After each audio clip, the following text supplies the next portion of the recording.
নিশ্চয়ই শুনছিলেন খুবই পরিচিত একজন মুখ, বাংলাদেশ জামাত ইসলামের খুবই ব্র্যান্ডিং যিনি অ্যাডভোকেট শিশির মনির সাহেব।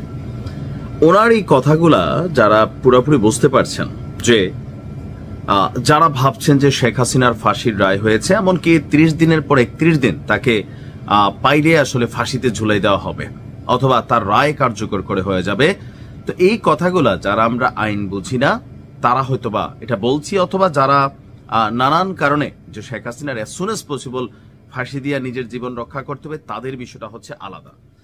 তবে ভারতের সাথে যে এবার আসুন, কেন শব্দটা হচ্ছে বন্দি বিনিময় প্রত্যর্পণ চুক্তি, বন্দি। এখন তিনি যে যুক্তিটা দিয়েছেন, আইনের মানুষ তো, যে বাংলাদেশে থাকা একজন বন্দি জেলে অথবা কারাগারে আছে, ভারতের জেলে অথবা কারাগারে থাকা একজন বন্দি, এই বন্দি টু ওই বন্দি চুক্তি বিনিময় হইতে পারে।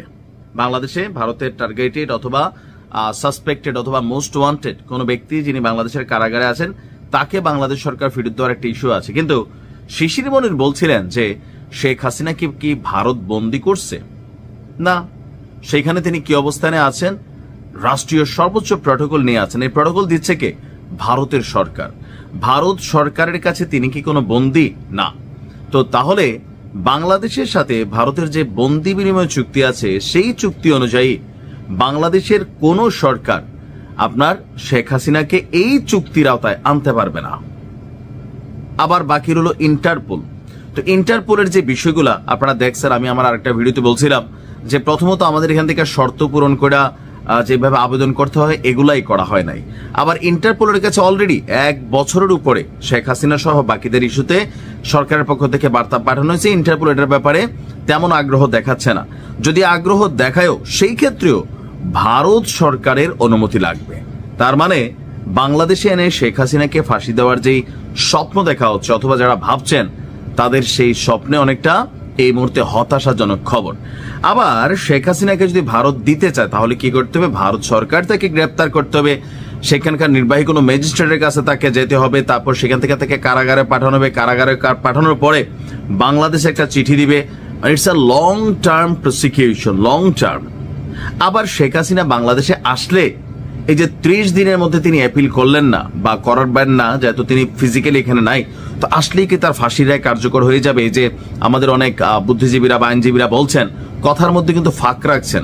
শিশির মনিরের বক্তব্য, শেখ হাসিনা যদি বাংলাদেশে আসে, যখনই আসুক, তিনি এসে যদি সরাসরি কোর্টে যান, সারেন্ডার করেন, দেন তার জন্য লাইন বি খুলে যাবে। লাইন বি কোনটা? অ্যাপিল করা। সেই অ্যাপিলের শুনানি হবে, তারপর রিভিউ হবে, আবার শুনানি হবে, এরপর রাষ্ট্রপতি অপশন আছে, আবার কাহিনী হবে।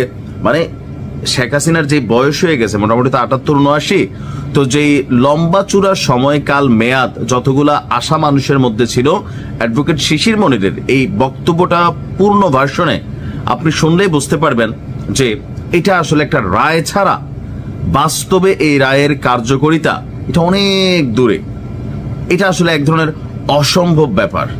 শিশির মনির জামাতের আইনজীবী হলেও তিনি যথেষ্ট যুক্তি দিয়ে কথা বলেন। আমি মনোযোগ দিয়ে শুনতেছিলাম। মাথার মধ্যে জিনিস আছে, শুধু ব্যারিস্টার হইলেই হয় না।